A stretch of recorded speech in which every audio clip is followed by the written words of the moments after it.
It's scary kasi po, ano siya, parang yun yung nangyayari. Parang sila grupo sila. Kaya yan yung naging grupo. Kasi they feel safe. The first family feels safe because yan yung grupo nila. So they will protect each other. They're doing the same thing. They have the same mind.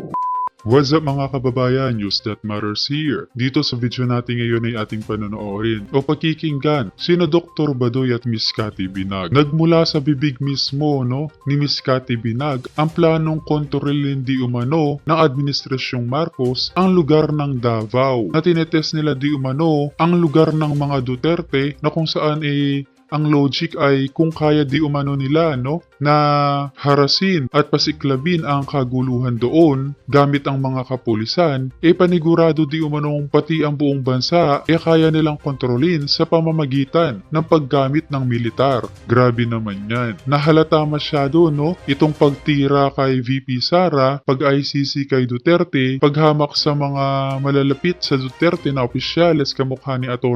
Harry Roque at pati itong si Pastor Kibuloy na ang compound nasa Davao, mahalata natin kung gaano kagarapal at pasuka-suka ang ginagawa ng administrasyon ngayon na baka sa makalawa hindi na ang Davao ang kanilang ginugulo gamit ang military forces na baka buong Pilipinas na ang kontrolin ng mga ito. Na sa madaling salita mga kababayan, napupunta na tayo sa pagiging martial law ng sarili nating bayan. Naku naman po. Pero bago ang lahat mga kababayan, huwag niyo po sana kalimutang mag-like at subscribe para updated ka sa mga uploads ko araw-araw. At yun na nga mga kababayan, bago tayo dumako sa video na ito, ating bigyang highlight muna itong balita patungkol dito kay Atty. Harry Roque sa kinasasangkutan niyang Pogo issue na naniniwala at iginiit nito na harassment ang inilabas ng DOJ laban sa kanya. Ipinaliwanag kasi dito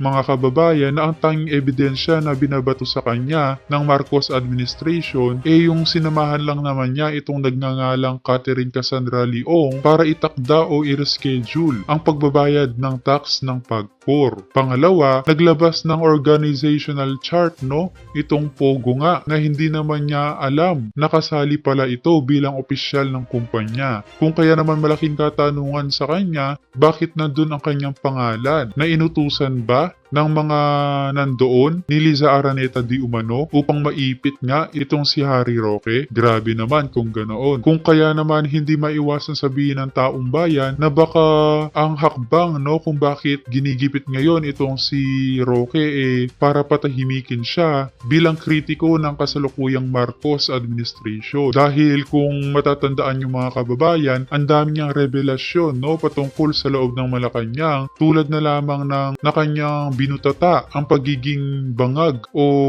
pagpulburon di umano ng mga nasa itaas. Kung kaya naman matapang niyang winika na haharapin niya ang anumang akusa sa kanya at sasagutin ang mga aligasyon kaugnay sa Pogo. Kung kaya naman hindi ko na patatagalin pa, heto na ang buong video. Pero you know what? Sabi ko nga, then I realized now na, yun na nga, this is what's happening right now. It's scary kasi po, ano siya, parang yun yung nangyayari. Parang sila grupo sila. Kaya yan yung naging grupo. Kasi they feel safe. The first family feels safe because yan yung grupo nila. So they will protect each other. They're doing the same thing. They have the same mind. It's like parang criminal minds nga to, narcissist criminal minds diba? Yeah, but ang nakikita ko, you're correct You're correct talaga. Kasi what I'm seeing right now is sinauna, yung noon pa, yung politics na lumang-luma na napag-iwanan na ng Pilipino, na strong arm, na isa-silence ang press. But like they don't understand that it's the age of information and at this age, and that it's not only, etc., that sort of thing. So parang for me, apart from the arrogance, is the ignorance. Parang they're so, medyo mahina utak. Well, they think kasi they're above the law. And again, sabi ko nga sa'yo nung I was in that situation, in that relationship, palagi akong sinasabihan, hindi mo sila kailangan. Pag namatay ako, okay ka na, set ka na. Wala kang kailangan, you just need yourself. Bakit ka nag-antay ng 2 years bago mo sabihin ito? Parang, if you are, let's say na you want to speak for the country, bakit ka nag-antay ng 2 years at hindi as early as possible so that the people would have been apprised na yung president pala natin ay gumagamit ng cocaine? Well, again, hindi nga ako nanonood noong mga panahon na yun ng politics. Hindi ko nakikita. So I just came back from US last November. Tapos then, I was looking Tapos nasa-shock ako. Siyempre, I have a good friend na may mga kaibigan ng taga Davao. Tapos nakikita ako. Tapos parang sa ano nangyayari? Ganyan, no? So parang, then I started watching. And I'm really like, I speak my mind eh. If you see my Facebook, I don't filter. Yeah. Like, even like, I don't delete. Even you can see my post about Tony Boy. I was protecting him. I was defending him, how I adore him, how much I love him. Lahat nandun. You know, wala akong tinatago dun. So, What were the things that shocked you?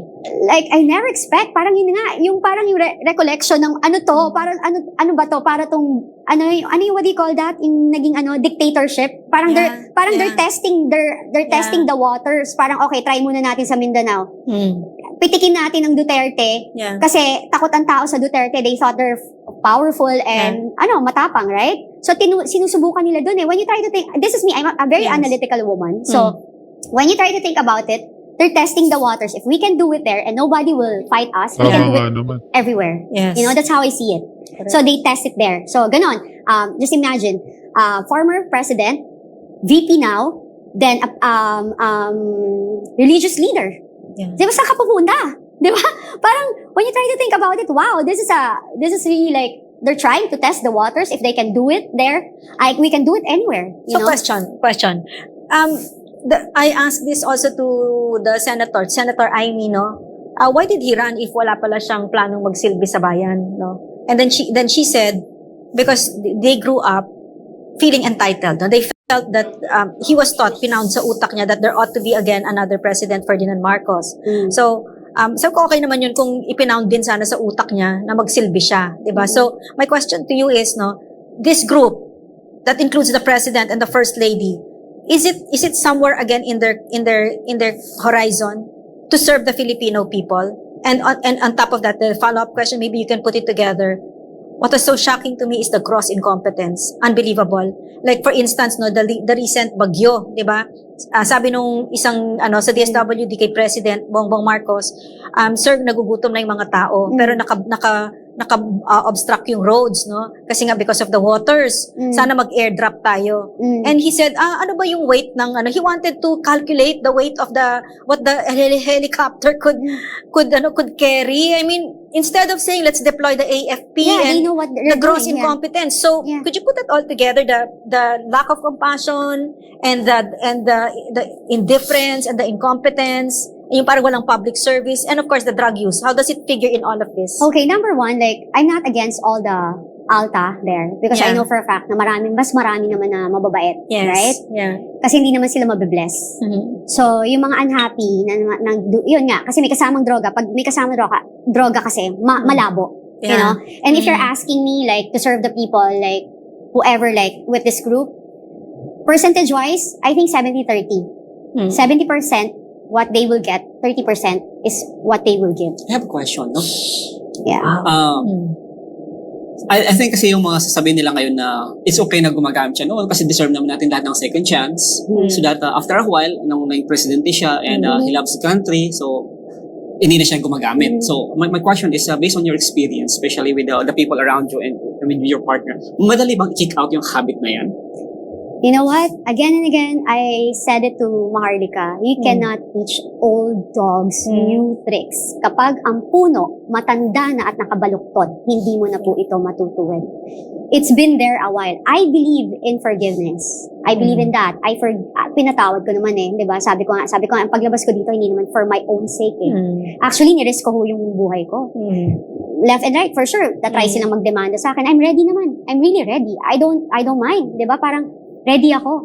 Pero ako, I'm just speaking my truth. Yung katotohanan dito. Kung, parang yung experience mo, and yung nakikita mo, yung nangyayari sa mga kaibigan mo, yung alam kong pwedeng mangyari sa future ng mga anak ko, sa future ng mga anak niyo din. Hindi po ba kayo natatakot? So, in the year na first na nakita mo si President and in the time that you're with your partner, so all throughout those years, mga 10 years, so alam mo, during that period na gumagamit si Bongbong, our President. Well, to be honest, like, kasi hindi ko naman siya nakikita every time, di ba? But on those occasions, Yes, oo. So, hindi lang siya one time, it's also a period of time. Opo. So, hindi ibig sabihin na one time deal lang na malay mo, on that day and on that time, nag-try lang siya, no? So, opo. hindi nila po yung sabihin na, malay mo, this is the time na I want to try, I'm curious. Yeah, So, yeah. at least you can testify, you can state na, it is something habitual and it's over a period of time. Opo. Attorney, I want to answer that question. No? You asked kanina if he wanted to, how hard is it to kick that habit, no? This addiction? It's very hard. It's hard enough even if you want to. No? You really need professional help. Pero a drug addict has at least 5 enablers, no, in a family.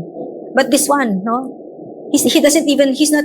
The number one rule in the 12 steps is, number 1 is you admit that you are powerless, but you admit and you stop all the lies. Do we see that? We don't see it. No? Yeah. And as Kathy just testified now, just told us now, no, they don't see anything wrong with it. It's a lifestyle. Do you want? Diba? Do you want? Diba? May ganyan-ganyan pa to si First Lady, diba? Nang pupush pa ng drugs, diba? So yun yung nakikita natin, that they don't see anything wrong, because I'll tell you something what I've learned about the rich. Baga sa sobrang kabangagan nila, hindi na nila pansin, no? Itong mga aksyon nila kasi nga nagiging lifestyle na, nagiging bahagi na ng kanilang pamumuhay. Na kung hindi sila makakapagpulburon, di umano, wala sila sa tamang katinuan. That's extremely rich. They're different. They think differently. Now that what we think that is normal for us is, we gave him a second chance, he'll try to redeem his family name. No. What the thinking pala there is, I have the power now, I'll never let go. I'll take Diba? advantage of it. Yes, correct. Never again. And we thought he'd serve of people. No, we're here for ourselves. And they really think they're above the law. Yeah. And we can all die here and they don't care. Yeah, Kasi kung wala. kahit ganun sila, no? Kahit ganyan yung pagkatao nila, what ang magagawa kung ganyan sila ang pagkatao nila, di ba?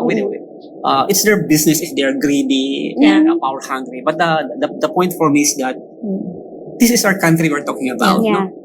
Kung si President Bongbong is an ordinary person on the street, no, who happens to be rich and powerful, siguro this is not even an issue. Sabi natin that we have laws to make him accountable. Kung gusto natin siyang filean ng kaso ng yung CIDG, but that's not the point. The point here for me is that at this point in time, are we being led by the president who still has his sanity and ability to make decisions? Yes. Kasi isipin mo, pupunta ang sundalang paggera sa CPP, NP, NDF. We have more than 5 or 6 terrorist organization in Mindanao, for example, yung mga Dawla Islamiyya, yung mga ISIS na yun. And they will be asking for orders. Remember what happened in Mama Sapano, di ba? Yeah. They're asking for orders from the president, and the president made that particular decision. Yun yung itinataya natin dito, yung pamilya natin na police, yung pamilya natin na maging biktima ng terrorism, ng CPP, NPA, NDF, all those decisions that being the president, you must be on top of your mind. Can I mixing it also, Yes, ha? yes. Because this, hold on to your thoughts, attorney. I just want to be clear about this. Hindi lang yun ang sinisira niya. Sinisira niya ang institutions. For instance, the PNP, no? Itong si Marbil, for instance, sinungaling. Dahil may utos yan kay Bongbong Marcos, no? So, right again, what you see, no? They're destroying the institutions na pinaghirapan ng hindi lang ng isang tao, but mga kapulisan na totoong nagsilbi ng maayos sa bayan, yung mga mentors nila. So, it's the institution na sinisira nila. No? And as a result of that, masisira ang Pilipinas, di ba? Okay, sorry. Go ahead. Yes, and the fact that they cannot even deny it, no? Yeah. That's the problem. They're in Senate now and they're lying about it, barefaced, no? The point kasi is that, okay, you are an ordinary Filipino citizen and kahit presidente ka man, you have what they call the presumption of innocence. But over and more than that, being the president of the country, you must give that particular sense of accountability to the armed forces and to the Philippine National Police na, kaya ko to, na hindi ako gumagamit. You can trust me that I am the one enforcing the laws. You must enforce it according to how it is crafted. Kasi yun yung trabaho natin Being executive, we must enforce the law. Pag ikaw ay mismo ay gumagamit ng cocaine, ano ang message niyan sa mga pulis na nakuhuli ng maliliit na drug pusher? Ano yung message niyan sa mga sundalo na napupunta sa Mindanao para makapag-gera, no? Or kahit yan sa Luzon or sa Samar, for example, na sunod-sunod yung mga bakbakan. So, the question is that, ano na yung moral accountability ng ating president so that the soldiers and the police will follow him? If the soldiers and the police cannot follow him, paano pa yung ordinary people? Sabi na, bakit niyo ako hinuhuli? Yung presidente yung gumagamit, hindi niyo kaya hulihin. Sabihin niya sa police, anong sasabihin ng police? Correct. Also, I also think now it's also damning. The other question that's also relevant in my mind right now, because it's clear now that this president will not let go of power. No? They're very power hungry. No, so what does it say when for instance, our men and women in uniform follow illegal and immoral orders? Who then is going to protect the Filipino people from their abuses and their excesses? May mga baril yan, no? Yeah. Oo nga. So the next question is that, who will protect the Filipino people? That is your mandate in the Constitution, sa Armed Forces of the Philippines, if you cannot even demand accountability from the president. Yes. And you're protecting the president, who will protect the Filipino people? who will protect the laws of the land? So yung tanong natin sa kanila. But at least we are saying this because on the perception na ang sinasabi ni Miss Cathy ay totoo, no? Kasi yung Yeah. sasabi naman nila, no, gawa-gawa lang yan because that probably is the story of a sheltered lover or a scorned woman. And True. but basically that's why we asked at the very Yeah. outset of the program na baka naman ginagawa mo to kasi ikaw ay nabully nga, di ba? So, But are you and Tony Boy okay? No, we're not. Oh, I see. We're not. I tried to, I message him, like, once in a while, talagang, kasi may common friends kami na nakakasama niya. Tapos parang, sinasabihan pa rin ako, uy, may sakit si Manong. Uy, na-hospital si Manong. Oh. So, you still have, meron ka Yeah. pa rin love eh. Yes. 10 years yun, you cannot Yeah. question me with that 10 years. Diba? Yeah. Parang, kaya nga sabi ko, you don't know, whoever is judging me out there, you don't know what happened inside that Yeah. relationship. I'm the only one who knows. If there's one person who knows anything about him, it's me. My question, okay. See, you've spoken